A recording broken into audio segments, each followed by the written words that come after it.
It's a crisp evening in December of 2015. In Big Lake Park in Council Bluffs, Iowa, it's eerily silent. The kind of silence that makes you question if you're really alone. At about 6:41 p.m. that day, a 911 call shatters that quiet. The voice on the other end is frantic, reporting gunshots. Now we have Cherokee Montoya. She's sitting at home, completely unaware that her life is about to take a hard left turn, when she heard the news about her friend Shanna, shot in the very park where she often went to clear her own head, and she couldn't believe it. She just wanted to think, Cherokee will later say, but what happened in the moments leading up to that gunshot, and why Shanna? Now, witnesses say Shanna was alone, but before the attack she spotted something. A shadow was lurking. A voice told her to get on the ground, and she did. And then, they shot her anyways. It's the kind of crime that leaves you asking, who would do this and why? But before I get into today's story, if you enjoy true crime, paranormal tales, and everything that's in between that, then you've come to the right place, the Mystery Sauce. Be sure to check me out because I upload a few times a week. So let me get into today's story. Now, to understand how we got here, let me rewind a bit. Shanna Golyar, she's better known as Liz to most people, wasn't someone you'd peg as having a tragic end tied to her name. She lived a busy life in Omaha, Nebraska, juggling her cleaning business, Liz's housekeeping, with raising her two kids. Her friends described her as a hard-working woman and fiercely loyal to those who she cared about. But beneath the surface, Liz's life was far from simple. Now, Liz met Cherokee Montoya a year before the shooting while working together at a distribution warehouse. The two hit it off immediately, bonding over shared experiences as single mothers. They became close quickly, with Liz helping Cherokee watch her kids and vice versa. For Cherokee, Liz seemed someone she could depend on, someone she could trust. But as she would later learn, there were layers to Liz's life she hadn't even begun to uncover. At the same time, Liz was navigating her new modern dating life.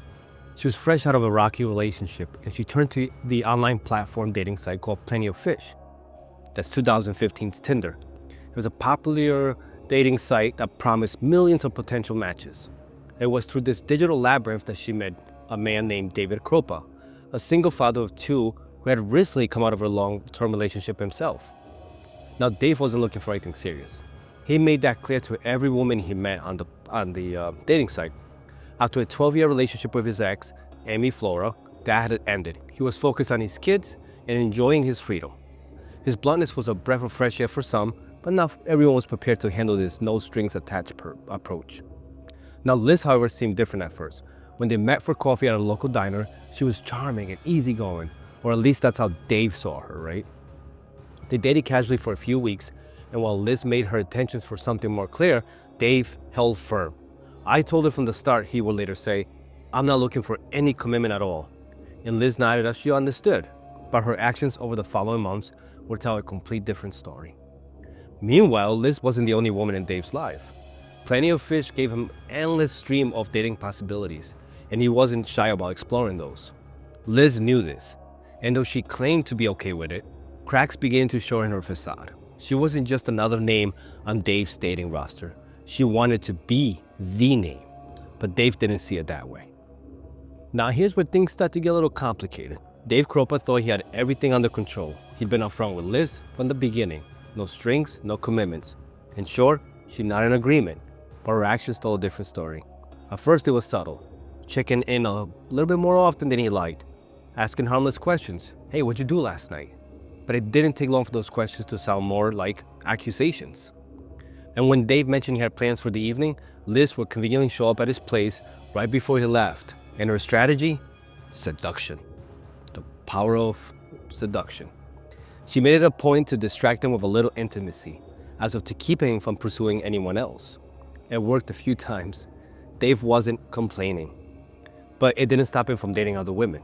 If anything, it made him more aware of how clingy Liz was becoming. Now things took a dark turn when Liz began keeping tabs on Dave in ways he didn't fully realize at first. She wasn't just asking about his plans, she was monitoring them. If she suspected he was spending time with another woman, she made pointed comments, sometimes even accusing him of seeing his ex, Amy. He brushed it off at first, reminding her, I told you, I'm not looking for anything serious. But Liz wasn't listening. She was determined to make him hers, one way or another.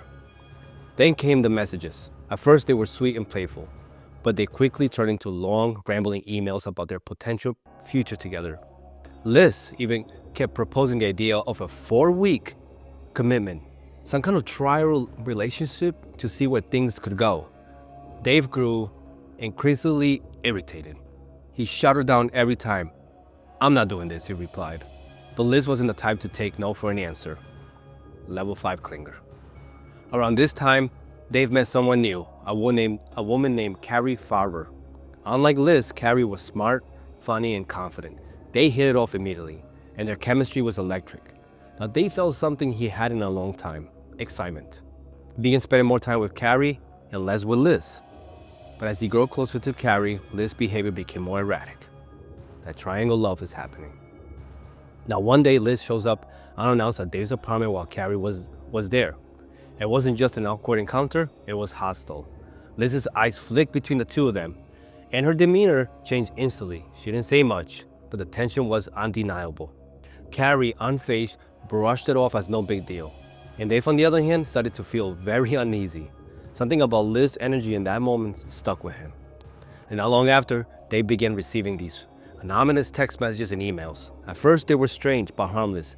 Cryptic messages accusing him of being unfaithful or threatening to expose him. But then the messages turned sinister. Threats against Cari, mentions of stalking Dave at his workplace, and even vile suggestions that someone was watching his kids.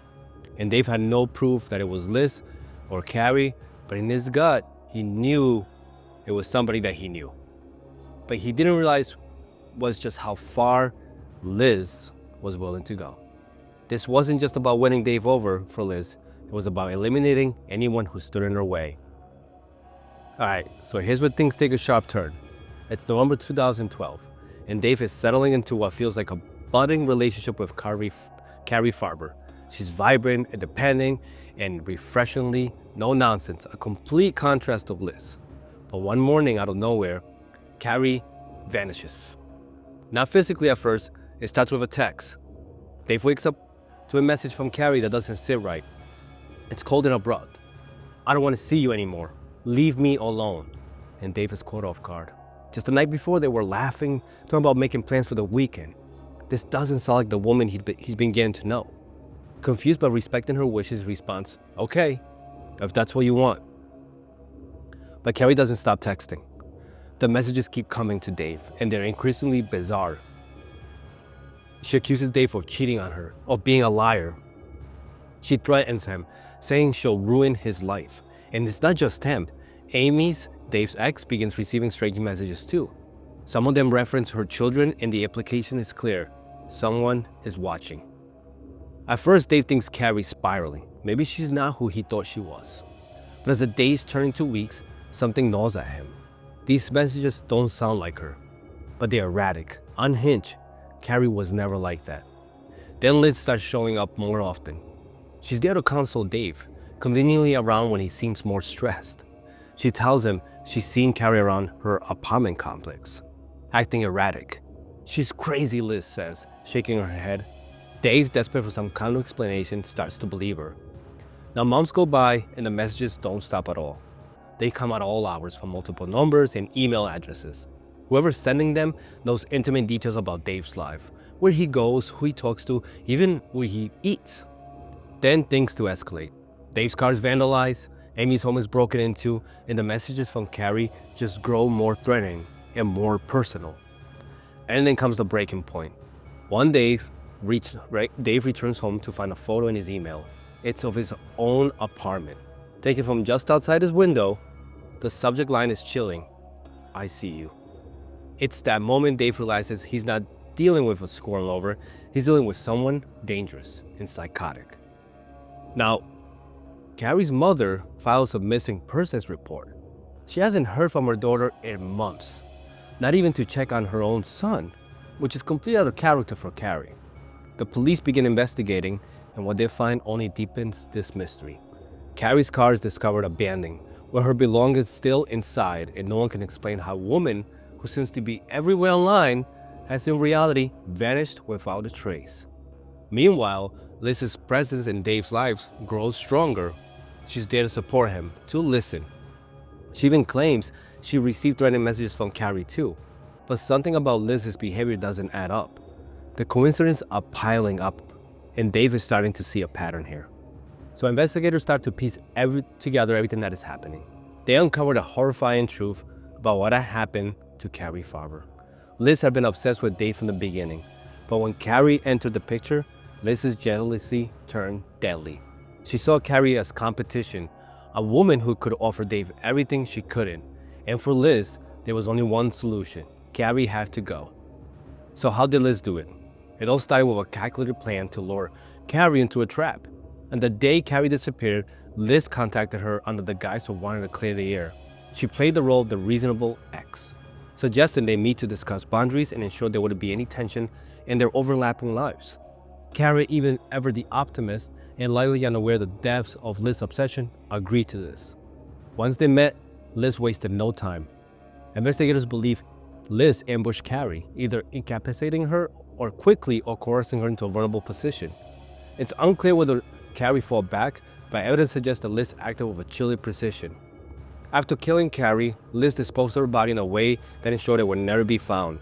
Some reports suggest that she burned the remains and scattered the ashes, while other points to her familiarity with remote areas where she could have hidden them. But Liz didn't stop there. What makes this case so twisted is what she did after Cari was gone. Liz essentially became Cari, or at least a digital version of her. Using a phone and a computer, Liz crafted an elaborate facade, sending texts and emails to make it seem like Cari was still alive. She used these messages to torment Dave, Amy, and even Cari's mother and her own family. The messages were relentless, filled with threats and erratic behavior designed to destroy Cari's reputation and create the illusion that she has spiraled completely out of control. And one of the most damning pieces of evidence that came from Liz's own devices, investigators found that Liz had created fake email accounts in Cari's name and used them to send messages to herself and others. She even went as far as writing journal entries on her own computer, pretending to be Cari, documenting emotions and thoughts that fit her narrative. It was a web of lies so complex that it took a couple years to untangle. Now, Liz's undoing came when detectives recovered a photo from her own phone that showed Cari's car parked in Liz's driveway, proof that Liz had possession of Cari's vehicle long after she was reported missing. They also discovered messages Liz had written on her own devices before sending them under Cari's name, along with metadata linking Liz directly to the anonymous harassment campaigns. When Liz was confronted with the evidence, she didn't confess outright. Instead, she spun a bizarre story of how she had been framed by Cari herself. But the jury didn't buy it. The digital trail, witness testimony, and Liz's obsessive behavior painted a clear picture of guilt. Another piece of damning evidence was that Liz had a picture of amputated foot in her phone. And with an analysis, they found out that was actually a piece of Cari's leg, and that was her phone, and that was used against her in the trial. Now, remember in the beginning of the story when Liz was shot? At first glance, it seemed like Liz might have been another victim in the twisted story of Dave's triangle love here. But when you step back and look at the entire picture, her injuries take on a whole new meaning. Liz wasn't shot randomly. Investigators later also uncovered that she had staged the entire event to appear as though she was a victim in the ongoing chaos she had created. She told police that Cari had been stalking and threatening her and claimed the shooting was proof that she was in danger. But there was no shadowy figure, no unseen attacker. The truth? Liz shot herself. The wound was non-lethal, carefully planned to add credibility to her lies and throw suspicion off her trail. Now, Liz was arrested and charged with first-degree murder of Cari. Even though Cari's body had never been found, the case, like I said, it relied heavily on digital forensics, and it was a painstaking trail of evidence that proved Liz's obsession and manipulation. It was one of the first cases of its kind, showing how technology can both enable and solve this type of crime. And during the trial, the prosecutors laid bare Liz's web of lies. The messages sent as Cari, the vandalism, the threats, all of it was carefully orchestrated to frame a dead woman and eliminate anyone standing between Liz and Dave. The jury didn't take long to reach a verdict, which was guilty. Liz was sentenced to life in prison without the possibility of parole. But while justice was served, the case left scars on everyone that was involved. Dave Kroupa, once a man, he was casually navigating the world of online dating, found his life permanently altered. He got off online dating, and the poor guy probably can't date anymore because he can't trust anyone. For years, he had been manipulated, stalked, and terrorized by a woman he barely wanted to date in the first place. He has since moved on, but pretty sure the emotional toll is something he carries to this day. As for Cari's family, they continue to mourn their daughter, a mother's sister who was taken far too soon. While they never got the full closure of recovering her remains, they found some solace in seeing Liz held accountable for her actions. And Cari's memory lives on, not just in their hearts, but as a reminder of how dangerous obsession can be. And Liz, she sits in a prison cell, her manipulative games finally exposed. In the end, the web she wove to trap others became her own undoing. And that's it for today's story. If you enjoyed it and you want more of these type of weird true crime and paranormal tales, UFO tales, and everything in between, like I said earlier, then don't forget to hit that subscribe button and turn on all notifications. Thanks for watching Mystery Sauce, and I'll see you in the next one. Thank you.